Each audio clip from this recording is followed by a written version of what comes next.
बिनु गांव में रामू नाम का एक आदमी कुमरटुली में मिट्टी से बनी भगवान की मूर्ति बनाता था। उससे हर दिन काम से घर आने में बहुत रात हो जाती थी। उनके घर से कुमरटुली तक जाने की रास्ता था बहुत ही अंधेरा और घने जंगल से घिरी हुई। भूत से मैं नहीं डरती, चुड़ैल से भी नहीं। राम जी है सीने में, डरने को नहीं। हे माँ शीतला, हे माँ गंगे, हे बजरंगबली, हे सारे देव देवियों, मेरा रक्षा करो मुझे। हर हर हट हट हट हट, कौन है? हट जाओ। राम राम राम राम राम राम राम राम राम राम राम राम। ऐसे ही हर रात वो राम के नाम जपते हुए घर लौटता था।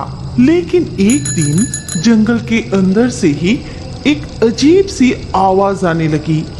बचाओ बचाओ, कोई है इधर, मुझे बचाओ, जल गया, मेरा सर जल गया।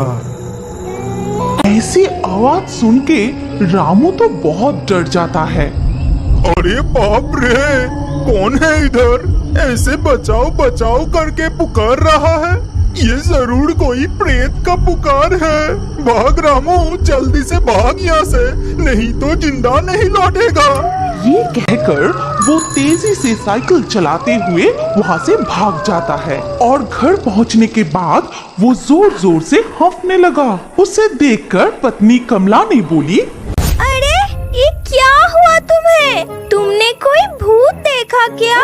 इतनी जोर से सांस क्यों ले रहे हो? वो कोई मामूली भूत नहीं था, बहुत बड़ा कोई डरावना प्रेत था। लौटने के समय मैं सांप सुना था, कोई बचाओ बचाओ कह के मुझे पुकार रहा था। डर से मेरा ही जान निकल रहा था। मैं जाऊँ उसे बचाने? मुझे फंसाने के लिए ये जरूर कोई प्रेत का ही काम था। ये क्या कह रहे हो? अगर सच में वो भूत तुम्हें मार डालता तो? हे भगवान, तब मेरा क्या अनर्थ हो जाता?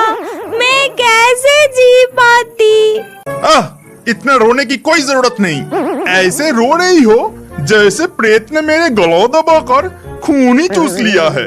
कल से रात को देर करना ठीक नहीं होगा। वो सारे काम खत्म करके जल्द ही घर लौटना पड़ेगा। हाँ, वो ही ठीक रहेगा। अगले दिन सुबह रामू रोज की तरह ही काम पर जाता है। उस दिन रात के 8 बज रहे थे जब रामू काम से लौट रहा था। तभी उसी जंगल के रास्ते से घर लौटने के समय अचानक जंगल में बहुत तेज एक ठंडी सी हवा चलने लगी और इसके साथ साथ फिर से चिल्लाने की वही आवाज आने लगे। बचाओ बचाओ, कोई है इधर, मुझे बचाओ, जल गया, मेरा सर जल गया। ये आवाज सुन के रामू बहुत डर जाता है और वहीं पर वो बेहोश होकर गिर जाता है और रामू रात भर वहीं पड़ा रहा। दूसरी ओर कमला दरवाजे के सामने बैठी बैठी अपने पति के लौटने की प्रतीक्षा में सो गई।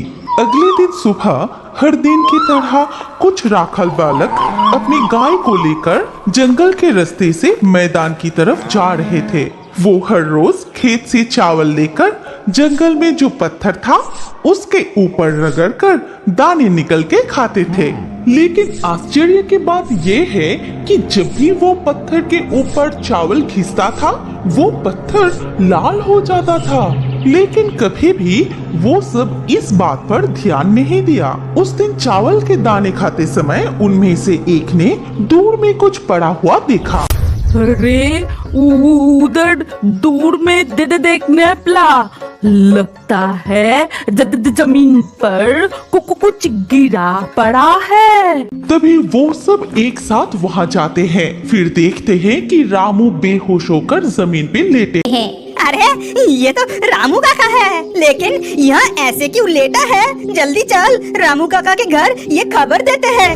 उधर रामू घर ना लौटने पर कमला ने पति की तलाश शुरू कर दी। तभी सारे राखल बालक कमला को देख कहता है कि कमला चाची, ओ कमला चाची, जल्दी चलो, उधर रामू चाचा जंगल के रास्ते में बेहोश होके गिरा पड़ा है।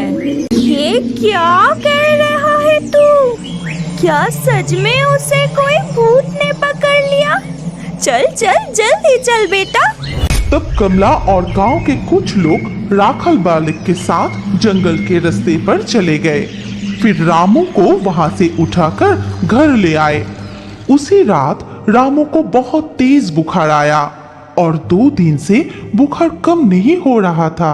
रामू गहरी नींद में सपना देखता है और वो सपने में देखता है कि महादेव आकर कह रहा है, रामू जागो रामू, मुझे बचाओ, मेरा सर जल रहा है, मुझे बचाओ।